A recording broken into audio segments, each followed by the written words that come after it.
Hi, everyone. Thanks for joining this new session. Welcome. This session is about optimization study of a bumper structure.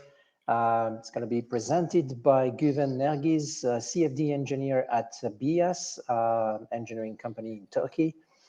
Before we jump into the topic, let me give you some background information about Güven. Güven is a senior CFD, so computational fluid dynamics engineer with more than 5 years of experience in various CFD codes and techniques. His expertise is mostly in modeling heat and mass transfer problems. Güven is also interested in design of experiment techniques, data analysis, and machine learning for predictive model generation. Güven is doing a PhD in naval architecture and studying on floating wind turbines.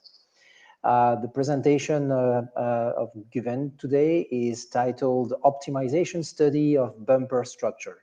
Güven, the floor is yours. Thank you for your brief, Laurent. Hi, everyone. Now I will share my screen.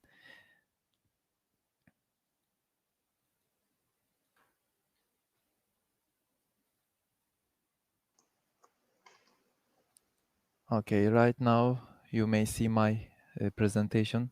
Yes, I confirm it works. Okay, thank you. Hello, everyone again.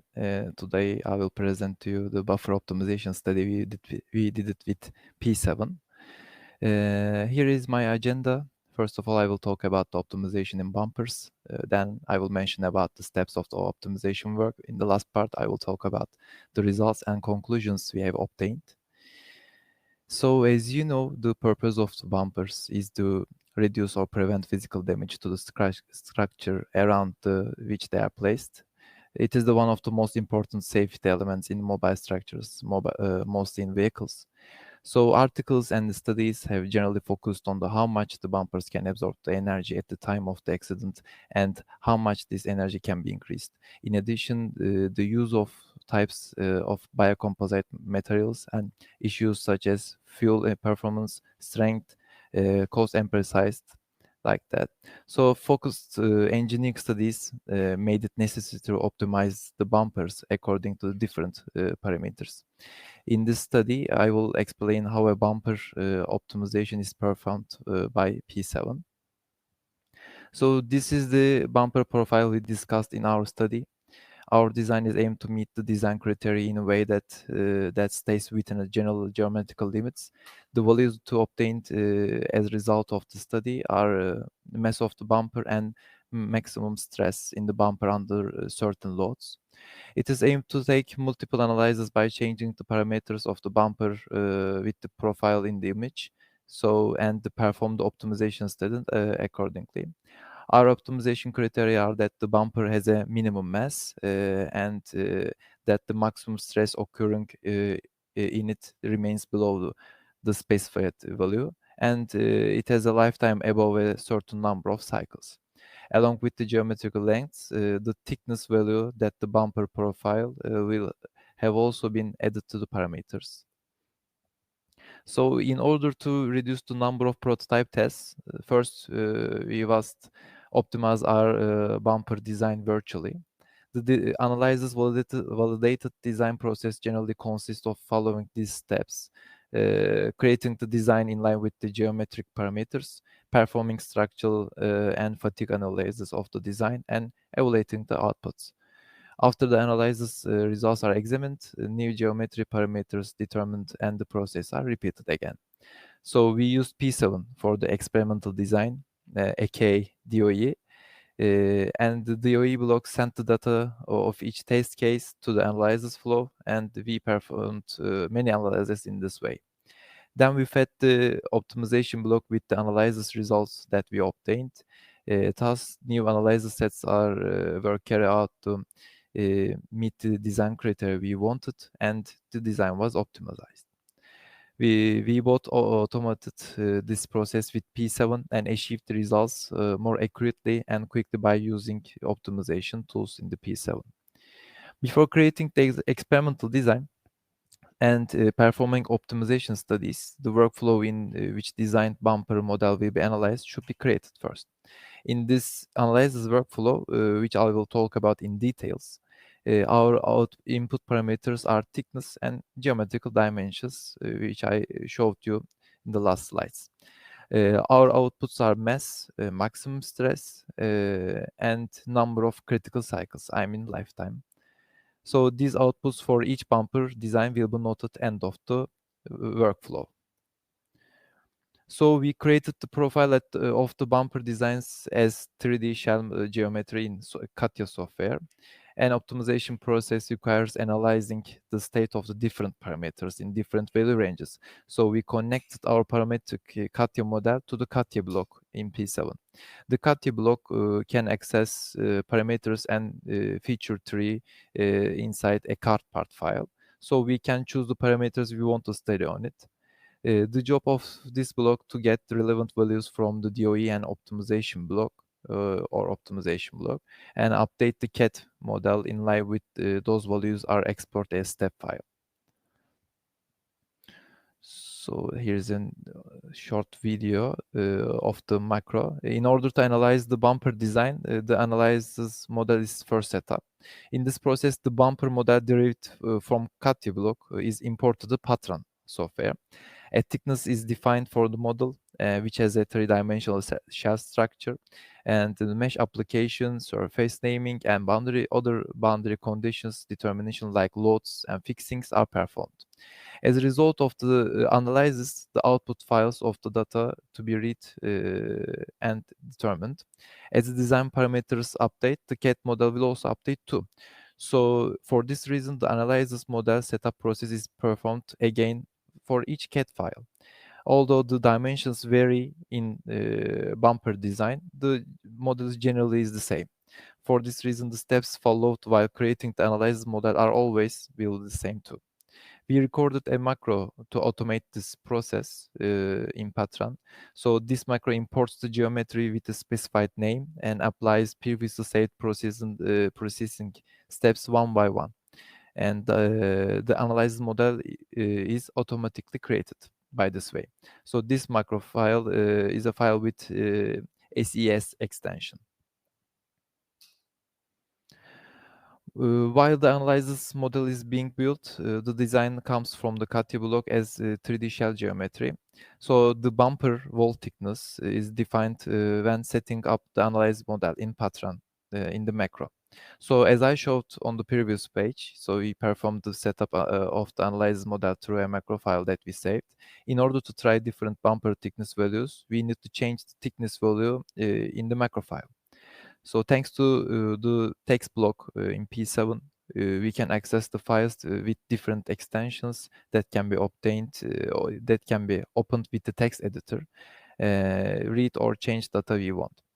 In order to change the thickness value in our macro file, we import the macro file in a text block. In this block, we set the thickness values as input and density as value as output.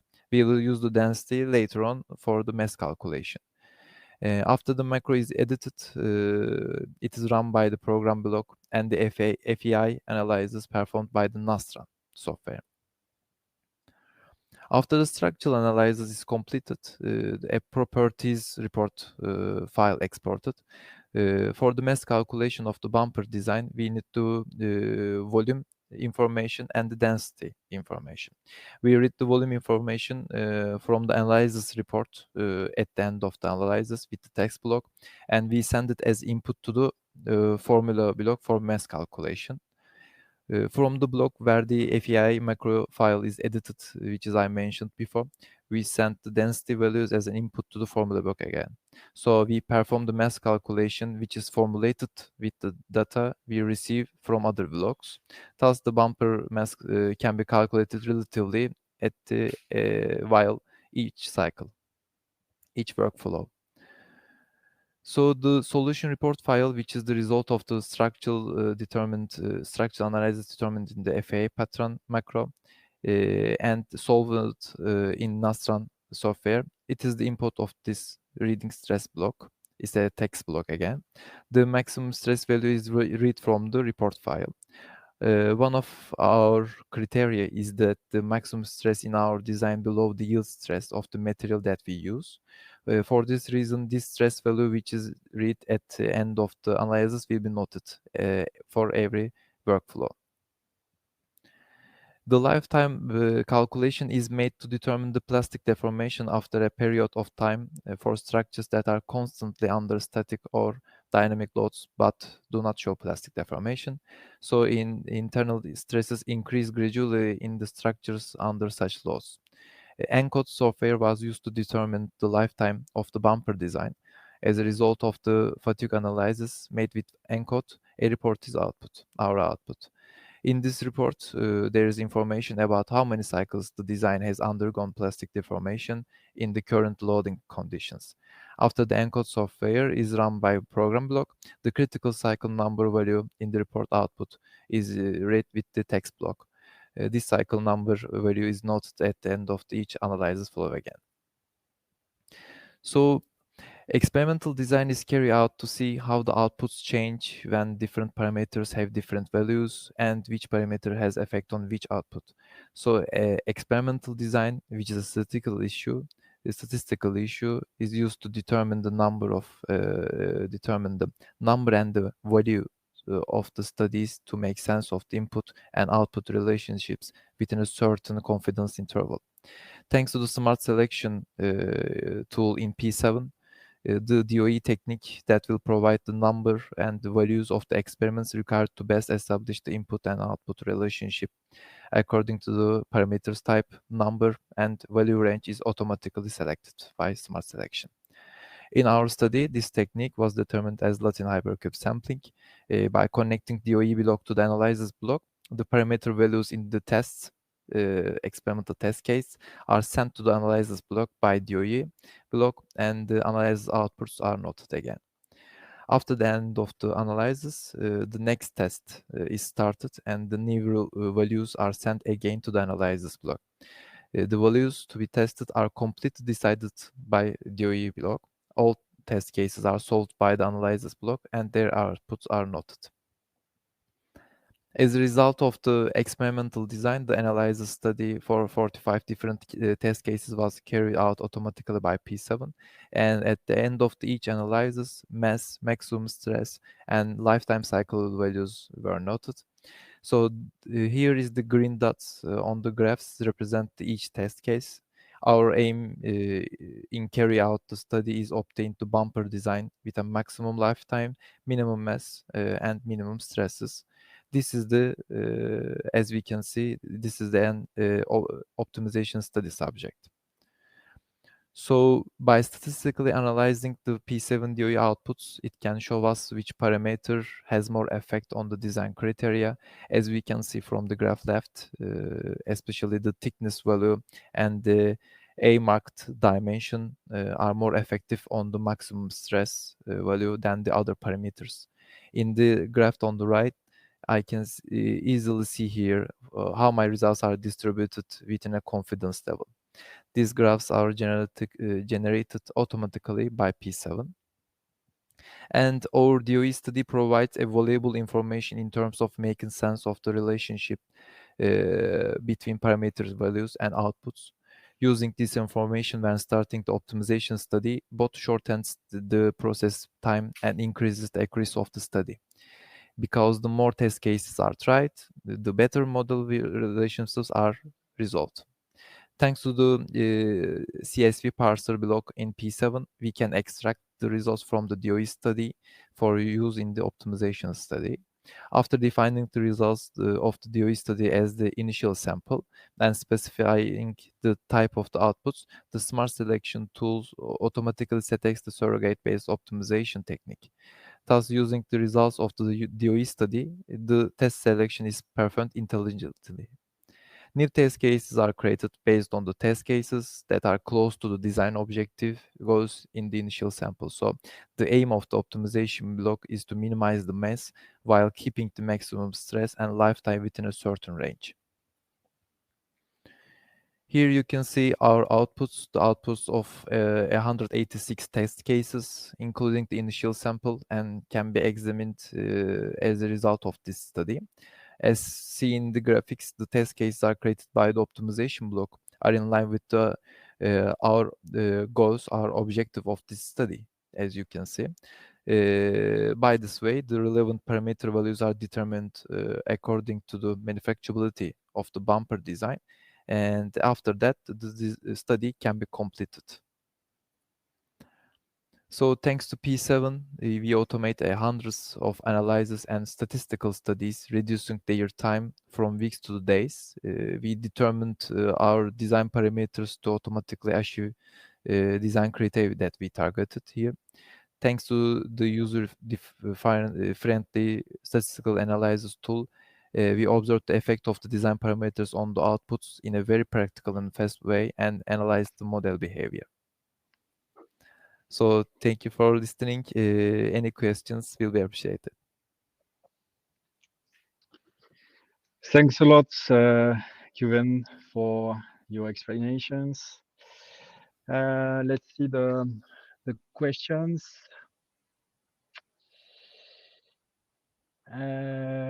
Okay, so why is the mass calculated in the formula block? Couldn't it be obtained directly from the program's output?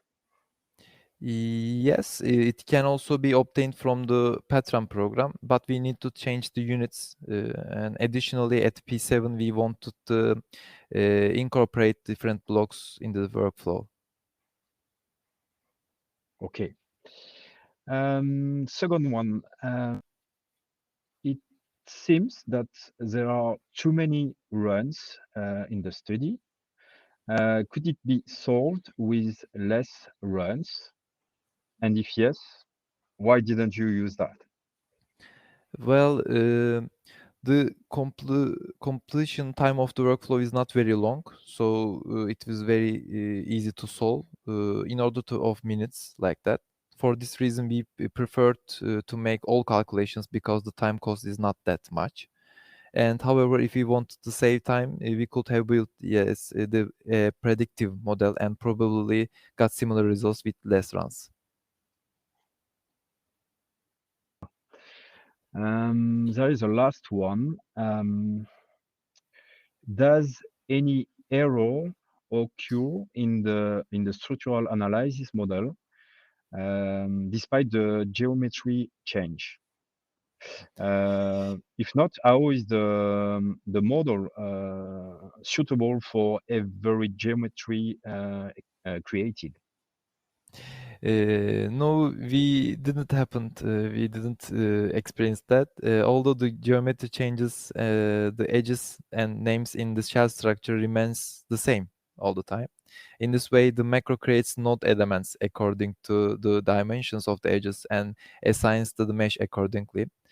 So it works stably without being affected by any geometry changes. The element mesh quality also checked and as nodes are adjusted to the edges. Perfect. Thanks a lot for your answer. And thank you for questions. Yeah, I don't see any new at the moment, so I think that we can wrap up this session. Thanks again, Joven. I thank you. And yeah, to all the audience, just to remind you that we reached the